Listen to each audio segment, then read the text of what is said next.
think about this. Controlled demolitions cannot be engineered and rigged in a day.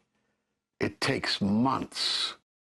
And therefore, this event must have been planned in advance. You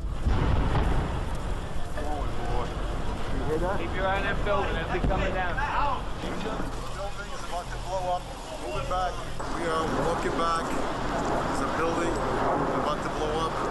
Did they actually use the word brought down, and who was it that was telling you this? In the fire department, and they did use the word, we're going to have to bring it down. They did use it.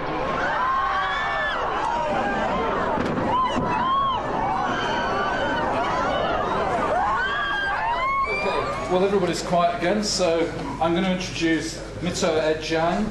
He's the real McCoy. He's an airline pilot. He flies heavies. Heavies are what they call the big sort of planes that were allegedly used on 9/11. Very, very different from small planes in every way. Mitoa, I'm just going to hand it over to you. Okay. Well,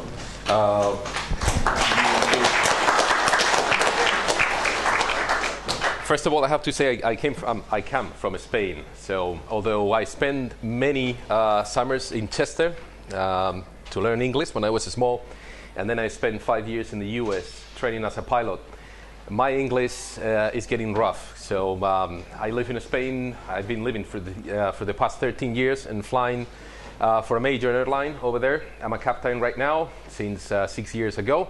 So it seems like somebody trusts me. I don't know if they'll do after, saying what I'm going to say right now, but I hope so.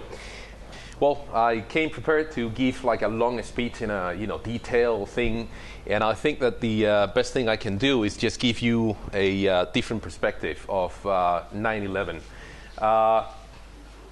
4 planes, and it seems like the best pilots got in the plane that crashed into the Pentagon, and I do not believe so.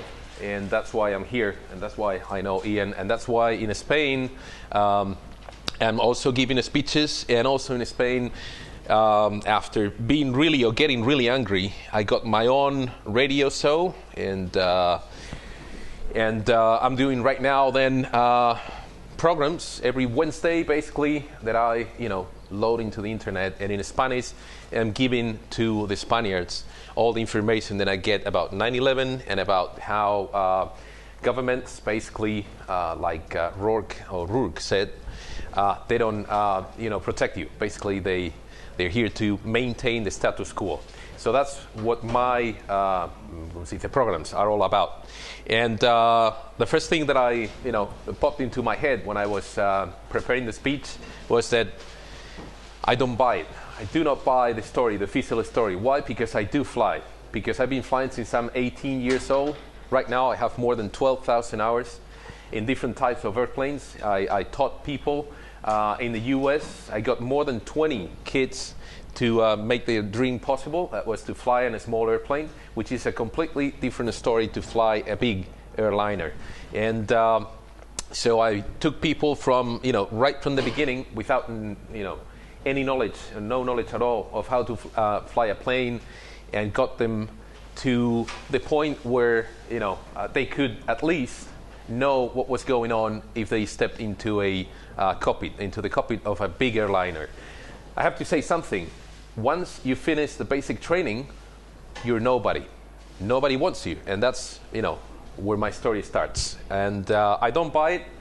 These are the 6 points that I'm going to be talking about. Basically, we're losing our grip of reality, and it seems like right now we are starting to get, we're all, I don't know, it's just crazy. And, the things that seem to be true right now, they're not true. Suddenly planes fly into buildings, and buildings collapse because of fire and because of planes, something that never happened before. Suddenly a guy, just right off flight school with a really bad curriculum that nobody would want, suddenly flies, not just one, but 4 of them get in 4 planes, and they all hit, their targets. That doesn't even happen, not even in the Luftwaffe, okay? And that doesn't happen in the U.S. Air Force, and that doesn't happen in my Air Force, okay? That's just, the guy said it's an impossibility, okay? That doesn't exist. Why? This is the first picture we took on a party when we got our private pilot license, and there, most of these guys, 2 of them are dead. The other ones are in Alitalia. Me, I'm in Iberia. And these are just like the pictures that you would see of Hani Hanjour, for example, the guy that I'm going to speak now, with their friends having beers, okay? And, well, it seems like they even took cocaine, which I don't do. I pass every 6 months a test, so I can't do drugs. But they did, or at least it seems like, most of the hijackers took even drugs. This is the first plane you will get in if you are a student. This is a Cessna 152. This is one of the smallest airplanes. It weighs even less than 1,000 kilograms. Difficult to fly, okay, but not as difficult as to fly a 757. This is one of the flights that I used to take when I was flying out of Princeton in New Jersey in the States. And I used to take my students, the advanced ones, to fly right beside the Twin Towers. But this is one of the pictures that I took, and I used to take the students out for a flight. And there used to be a VFR, so you can fly visually and fly right beside the Twin Towers. And is it difficult to strike the towers? Flying at 500 knots, it is almost impossible. It happened 2 times on the same day, and then another one on the Pentagon. Impossibility. This is the plane that I fly now, and the airline that I do fly for. I'm a captain, like I said, in this plane. 90 seated to 100 people, and that's about 30 to 37, 40 tons. Now, if I want to apply for a job right now in Spain, we are, going through a really rough time. I will have to actually send a curriculum to an airline. For example, let's say Jet2. This is the Scottish airline that flies 757s, and they fly from Scotland, England, all the way down to the Canary Islands to have, so you guys can have beers and sun, okay, and sunny beaches. Now, the funny thing about this is a looking to hire. Well, I'm looking for a job. Yes, first officer. So that'll be. I was a first officer, used to be. Now I'm a captain, and this is the minimum hours that anybody, okay, basically any airline right now will require for a guy to sit on the right side. That is to assist the captain in anything, in everything. Now, total time. It's a minimum of 1,000 hours of total time that they will require. Okay, and this is. In April 2013, things haven't changed. If you don't know how to fly, if you have really low hours, they will not hire you. And this is the same, the same application, but in a bigger, scale. Now, again, minimum requirements. Okay, we're just talking about the minimum, just to let you fly on the right seat. So sometimes you'll have the captain saying, don't even touch anything because you don't know. Nothing. You know nothing about a plane, basically. This is a co-pilot, yeah. So the minimum to fly in England right now, Jet2 flying great people all the way down to the sunny beaches of Spain. It's just to sit on the right side on the 757. This is the one that Hanjour flew. It's a minimum 1,000 hours total time, minimum of 500 hours on the 757. That has to be within the last 2 years, and I wanted to, remind these numbers because they will pop up later, so that you'll get a different perspective of what really happened and if it is viable to for these kids to do what they did. Okay. I did apply for this job. So also you need an ICAO. This is the standard for English. Okay, International Civil. Aviation, okay, or organism. You need a level 5. That is 6 is bilingual. I got a 6. I don't know how, but I did. Okay, so I did apply for this job.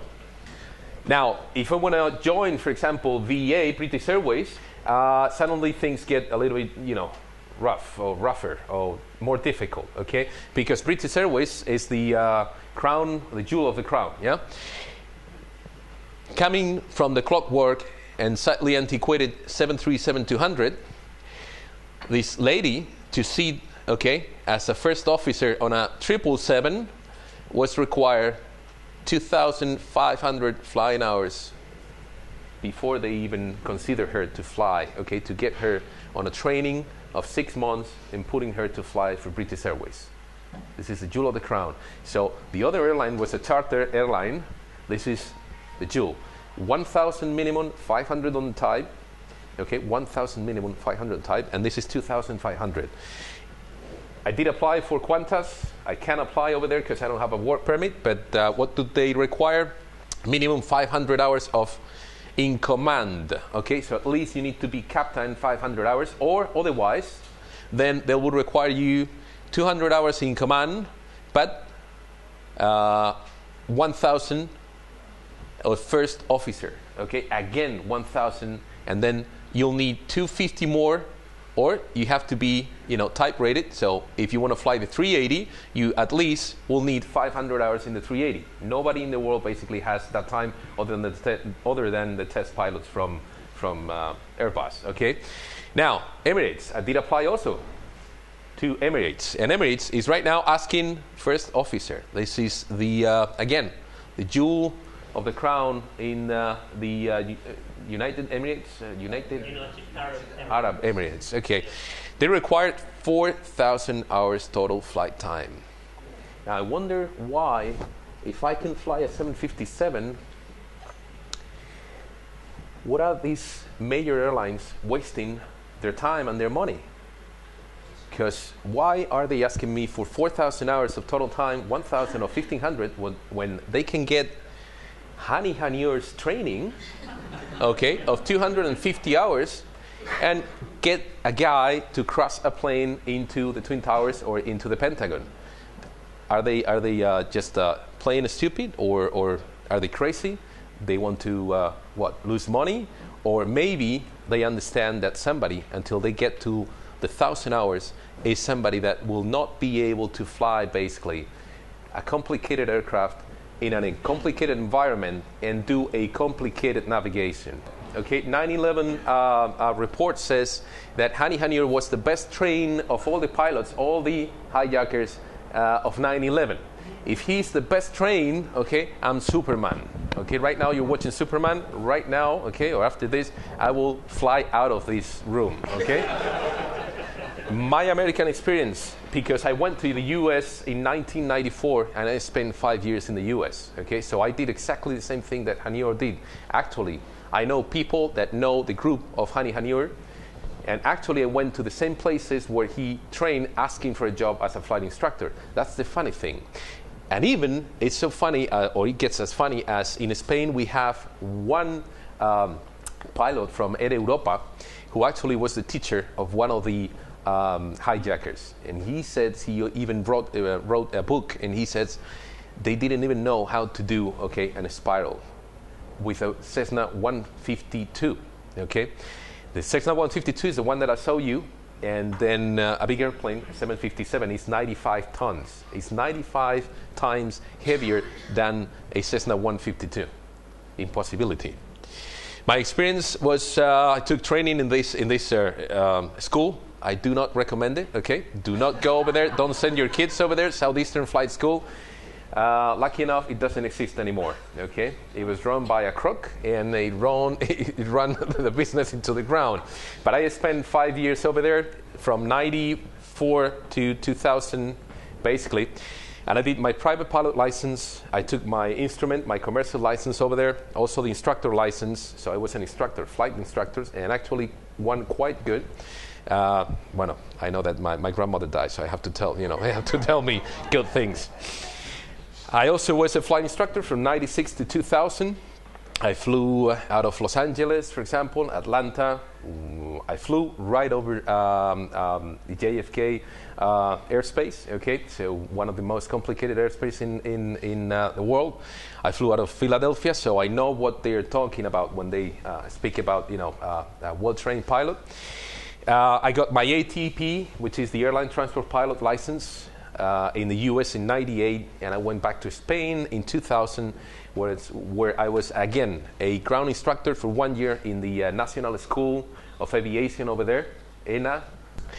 Now, all of us in the US, we have to take at least the minimum to get a commercial pilot license, which is the one that Hani Hanjour had. You have to train for at least 250 hours as a pilot. Okay. This is for a single engine rating, okay, and these are the regulations of the US. So he went the same training that I went through, although he did it a lot worse than I did, okay? Now, if you want to fly a multi-engine airplane, then it's the same thing. Airplane category multi-engine, okay? You must log at least 250 hours of flight time as a pilot, okay? And then you have all the glossary, then you have all the, the things that you have to do. For example, you have to go, let's say, there you go, 50 hours in cross-country flight, of which at least 10 hours must be in airplanes. So you have to go through the US 50 hours, and then after that, you really don't know, and I'm not gonna use that word, you basically know your basics, okay, to go from one place to the other. Basically, that's it, okay?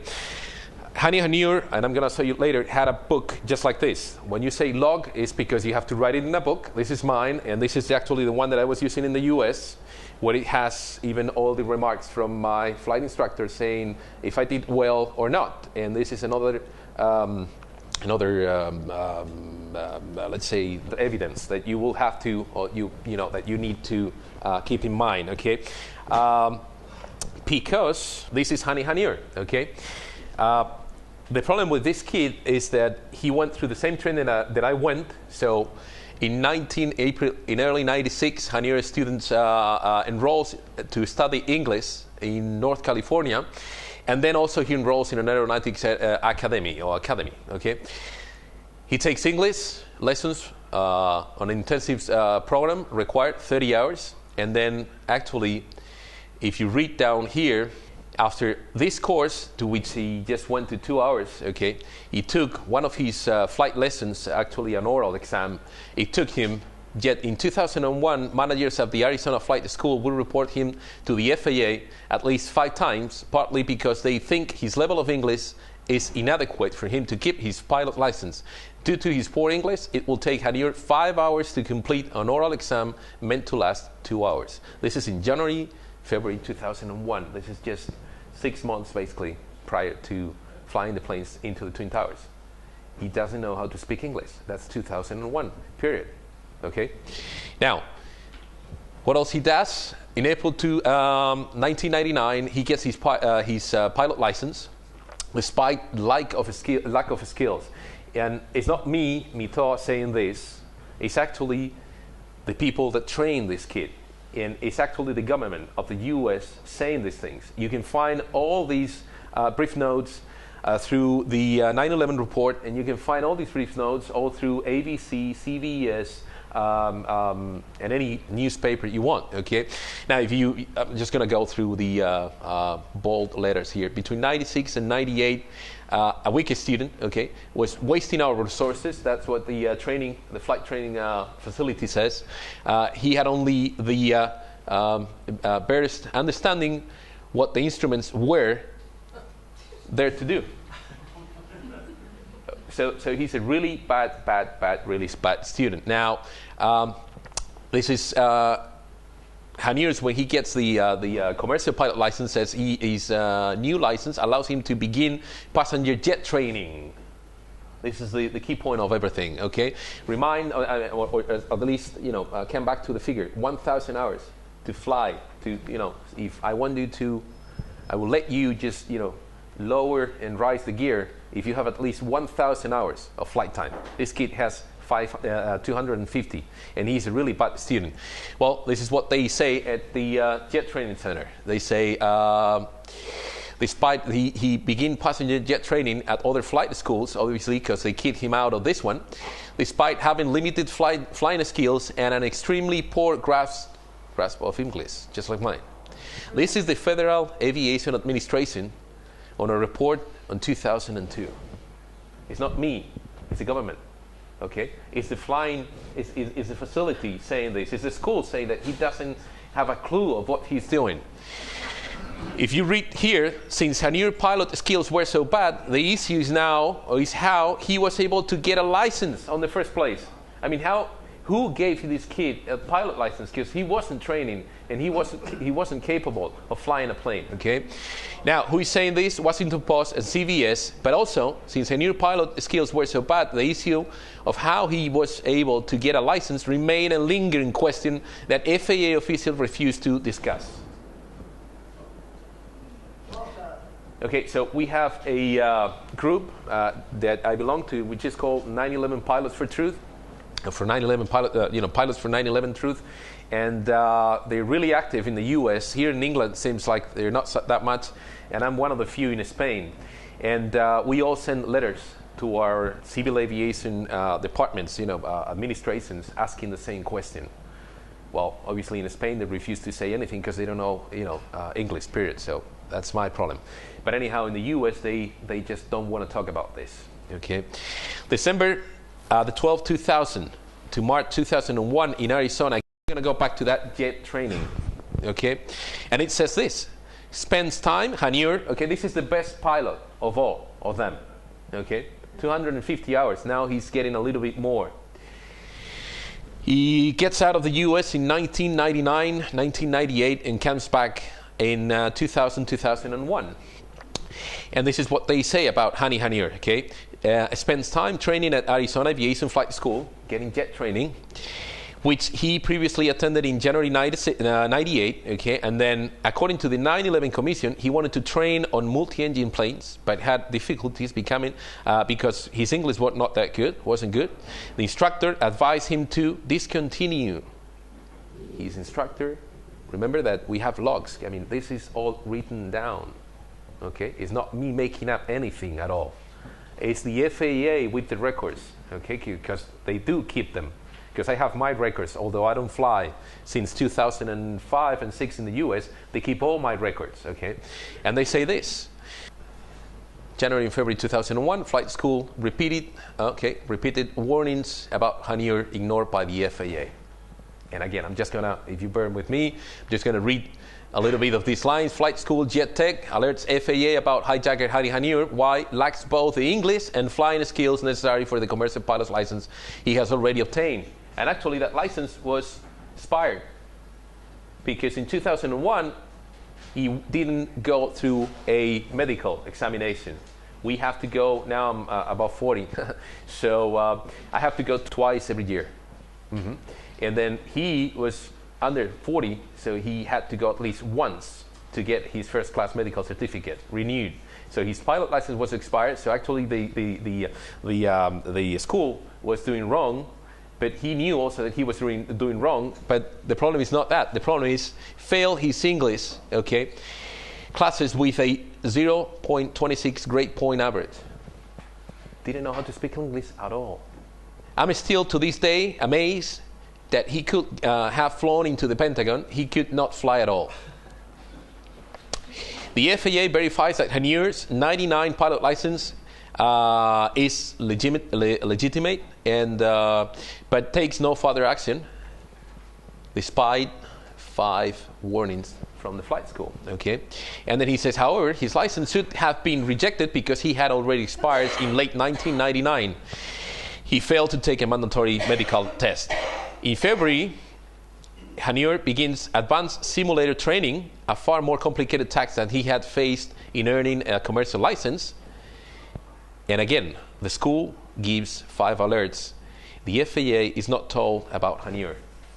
Well, that's normal in the US because they believe in freedom, so usually different government branches don't talk to each other. Okay, but the unusual thing is to have a school giving 5 warnings at least because somebody doesn't know how to fly a plane and they don't believe that that license is truth, okay, it's real, so they call the FAA. And the amazing thing is the FAA goes back, takes a test to Hanjour, gives a test to Hanjour, and actually the FAA examiner tells the guys at the school to place a translator with Hanjour as he flies so that he can understand what the flight instructor is saying. You're not allowed to do that, okay? You need to speak English if you want to fly in the US and if you want to take a course in the US. So he doesn't know how to fly, he doesn't know how to speak English, and even so he manages to get a plane 95,000 times heavier than the one that he used to not fly because he was really bad, and manages to do an incredible downward spiral, okay, all the way into the face of the Pentagon. Impossibility. And this is the best pilot they had. It is an impossibility. Not even me right now with 12,000 hours, okay, not even me, would be basically, on a good day, I would manage to do it, okay? But on a bad day, without a coffee, probably I will miss, okay, the Pentagon, maybe because I will dive the plane into the ground, because we also had to speak about the final profile that he flew, which is also unbelievable. Not even, okay? The best aerobatic pilots could do that, okay? Bueno, let's go with this. There you go. This is the amazing, the last stone, no? The last amazing thing. August 2001, okay? Remember, this is just 1 month before this kid will fly a plane like a fighter pilot and smash it into the Pentagon.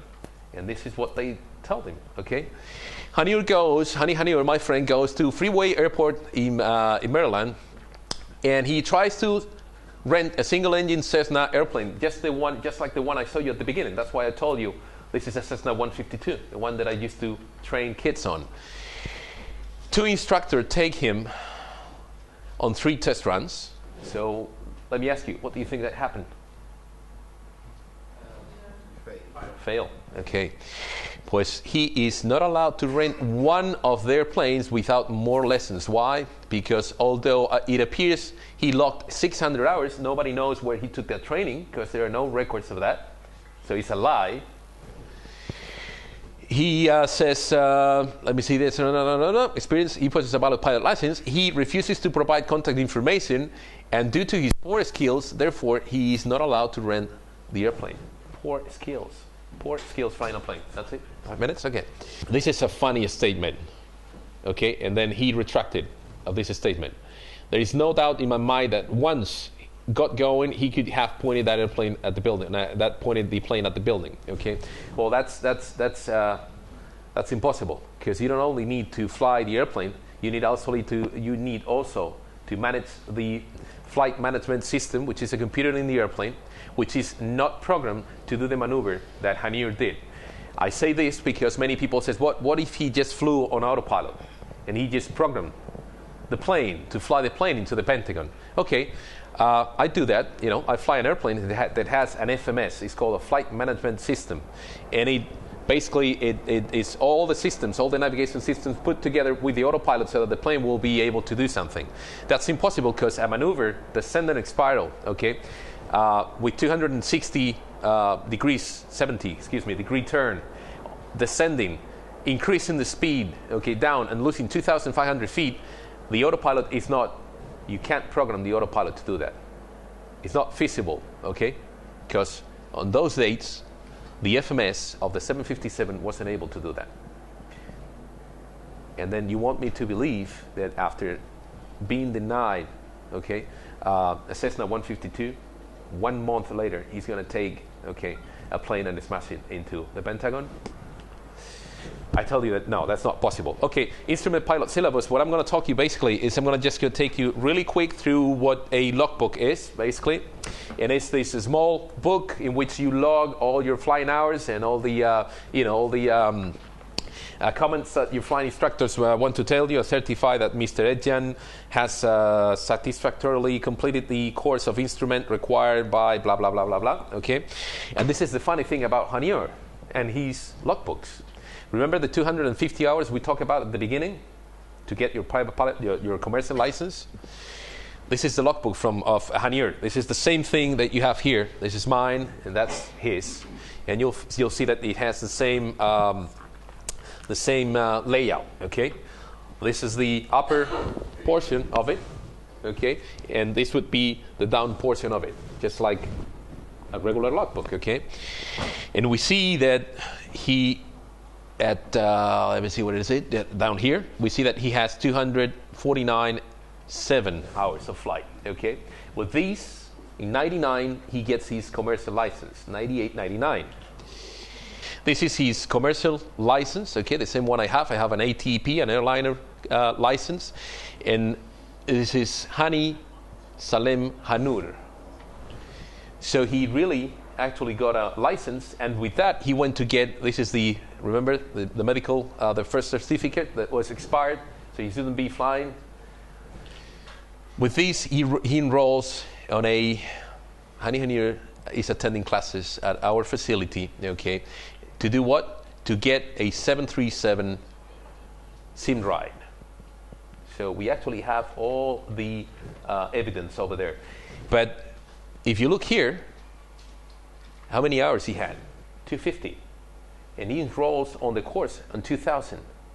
So in 2000, he had just 250 hours. And they want to also ask to believe that, like we said, like the government says, he logged close to 600 hours. That's untrue. That's untrue. Otherwise, he would have had to fly almost every single day of the year, 2 hours of flight. And there are no records of that. So he enrolls on the course, and this is the funny thing. He even pays for it, okay? He gets 12 hours paid. This is the JetTech International Aviation Center, where they call the F.A.A. 5 times to say that this guy doesn't have a freaking clue about English, even less about planes. And then these are the notes when he gets the check ride done. And I'm going to read this to you, and that's the last thing I'm going to read, okay?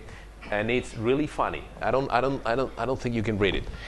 Hani Hanjour, practice oral evaluation given. Student made numerous errors during performance problem, including a lack of understanding of some basic concepts.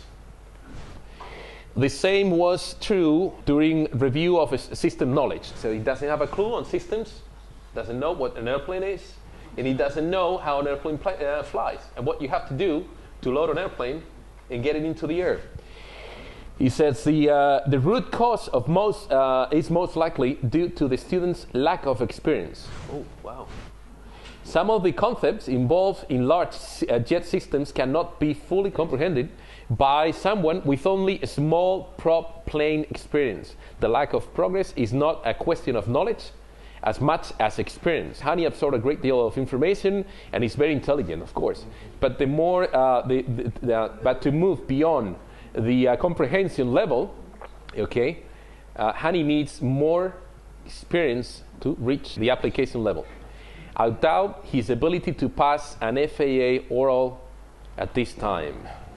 March 2001, okay? March 9, 2001, with 250 hours, real, 250 hours, real, stated on his logbook and also on the application for this school. And he's going to get a test now again, okay? Not 600 hours, 250. In Hani's fourth sim session, we did pre-flight and normal start, hot start, takeoff, climb, departure, steep turns, stalls. These are all maneuvers that you train on the simulator, so that's great. It sounds like logical. And he was a rudimentary. He has a rudimentary level of ability based on his limited flight time. Again, he seemed unsure of procedures. Okay, so he will kill somebody, but not crossing the plane into the Pentagon, but just mainly, simply because he's going to cross the plane because he doesn't know what he's doing. Okay, and then in some cases, in some cases, he seems unsure of procedure in some cases and fail to properly identify and correct a hot start. Basic aircraft control was marginal. Basic aircraft control. I mean, this is not me making this up. It's a guy in 2001, in March 9, that is saying, and flight instructor saying, take this kid back to school because he doesn't know a thing about planes. And then I have to believe this. What is this? Somebody can tell me exactly what is this? You see the loan right in front of it? Not a single scratch? So I have to believe that a kid with 250 hours, I don't know what Emirates is doing, but they're losing a lot of money because they're asking for pilots to have 4,000 to roll in. I don't know what Jet2 is doing, asking for pilots for at least 1,000 hours and 500 on time because they're wasting money. Because they could just place a kid with 250 hours as Hani Hanjour, as bad as he was, okay? It'll be cheap, but at least he will be able to fly the plane. Bullshit. He had to fly the airplane. And in the last basically mile, he had to dive the airplane so that he would push, okay, the yoke of the airplane, the controls, and basically he will feel a force of G's. We talk about it today of about 9 G's for 1 second, for 2 seconds and 4 decimals, okay? So all the blood will go to his brain, and then pull of that plane to level off right above the grass, okay? Basically, 10 metros. That'll be about 30 feet, okay? 30 feet. It went down, felt 9 Gs, so he just almost, banged his head into the ceiling. Then he pulled up again, and then he felt 6 Gs, okay, enough for me to just fall asleep. And then he flew straight and level, basically, for half a mile without a scratch, at full speed, 800 kilometers, 500 miles. And then he crossed the plane into this hole. Absolutely, yes, I do believe it. And that, after this review. And he missed all the lampposts. Yeah, yeah. But remote control, I don't know. I just don't want to speculate, but I just want to go through the basics, okay? And I've been an instructor, and I managed to get a kid from Egypt that actually then later on was in jail, in question. And he flew about 40 hours. And I managed, without being able to, solo an aircraft, and a small one. And after 8 hours, I was able just to at least make him fly a flight pattern, okay? But that's, as good as it gets. You cannot do this in March, not understanding what you're doing, not being able even to identify your flight controls, and then flying an airplane like an experienced pilot. Well, thank you. That's it. Yep.